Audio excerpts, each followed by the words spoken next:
Hey softball players, Dan Blewett here, and today we're going to go over 5 factors for increasing your softball throwing velocity. So if you're new to my channel, I put out videos on strength conditioning, throwing, drills, mental training, lots of stuff.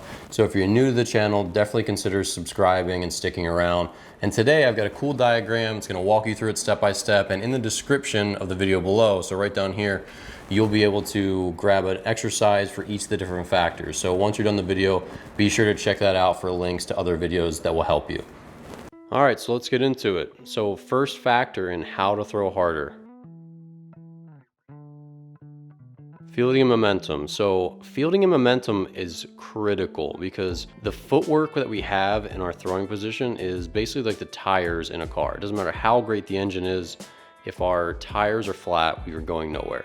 Momentum is free velocity. So what we don't want when we field a ground ball is this. What we do want is this. So move your body through the ball. This is fielding technique. It's also throwing technique. Get momentum. Momentum is free velocity. All right, next factor. All right, so our next factor is strength training. And I can't tell you how many softball players just don't have the requisite level of strength that they need to throw as hard as they could, or to hit as hard as they could, or to sprint as fast as they could. This is 135 pounds, not a super heavy weight for a potential Division I softball player as a junior in high school. We have lots of girls who can squat this weight in our academy, but it's not light and it takes a couple years to get there.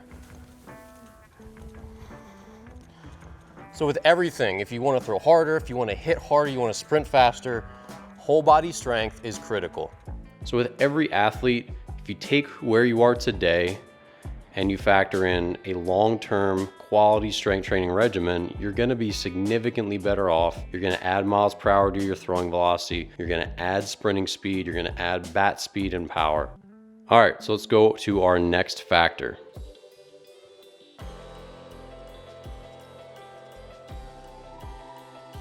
Don't forget about throwing mechanics. Throwing mechanics are crucial, and one of the most common flaws I see is the way players take it out of their glove. So when they get a ground ball, it immediately goes straight up to the top and it's hanging there too long, and they end up throwing with much decreased external rotation. They don't get nearly as much scap load, which I covered in another video. All hard throwers, they sort of break down and they pull. Their shoulders come down and their shoulders pull back. You can see my elbow behind me and my front elbow in front. So throwing mechanics are critical. Even if you are big and strong and super explosive and fast, if your mechanics aren't very good, you're gonna leak all of that extra strength and you're not gonna throw as hard as you want to. All right, on to the next one. I can't tell you how many softball players I get who come in and they throw like this. They slow their arm down really early. They're basically like they're throwing a dart. It's way too gentle.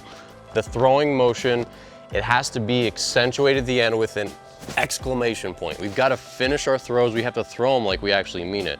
So tons of players, they just come in and they're like, eh, and they slow down early, and they're leaving 2 to 3 miles per hour on the table just from that. You have to accelerate all the way through, all the way till the end. Your follow through should be way down here, coming all the way through to your lat. This is your lat muscle back here. Every hard thrower, baseball, softball, they get every last little bit and they give their arm 100% of the available velocity to transfer into the ball. All right, next factor.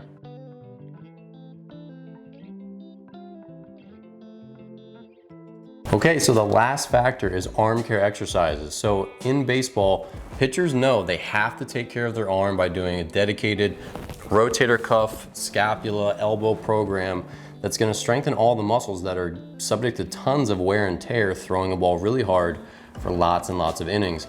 But in softball, the arm care stuff hasn't really trickled down, and I see most players have never done any real dedicated arm care.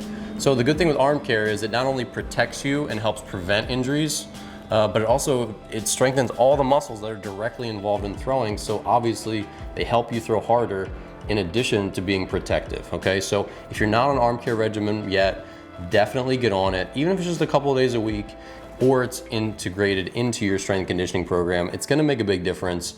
And if you're looking again for leaks, like where you might be able to gain a mile per hour or 2 or 3, arm care is definitely something you wanna check out.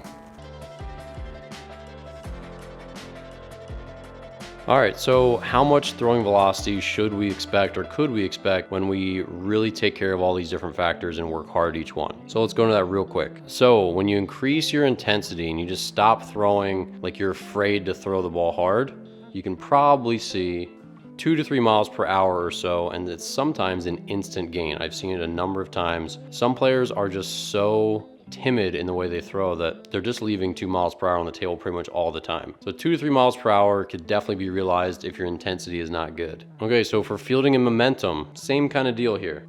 2 to 3 miles per hour is probably there if you add momentum, because again, every mile per hour that you're moving to your target is an extra mile per hour that goes directly into the softball.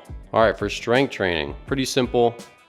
After you give it a couple months, you're probably gonna see 2 to 4 miles per hour. You need to put on some weight, you need to get significantly stronger, but you know, somewhere 2 to 6 months, you're gonna see some gains, probably in the 2 to 4 mile per hour range. So throwing is not just an arm exercise, it's a whole body activity.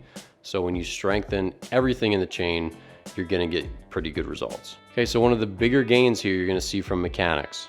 So I think 4 to 6 miles per hour over a, maybe with, let's say, a 6-month period is pretty realistic. Some players, that can be only in a couple of weeks. It just depends where you're starting and how hard you work at it as well. What mechanical flaws we're fixing is a big factor as well. So again, it's highly variable. It could be a couple miles per hour, it could be a bunch. So when you improve your mechanics, again, you're not leaking any more power. So you're gonna get as much as you can produce expressed through the softball, and that's our goal, okay? So better mechanics not only produce more force, but they also prevent leaks of that force. All right, and lastly, arm care exercises. So something like 2 to 3 miles per hour. All right, so again, this is not a instant result, this is more like a drip. So over time, give it 2, 3, 4, 5, 6 months, your arm is gonna get significantly stronger if you stay on a good regimen, if you keep up with it, and you're gonna see a couple miles per hour gain, because again, you're strengthening the exact muscles that accelerate and decelerate the ball. So why would you not throw harder if you strengthen those exact muscles?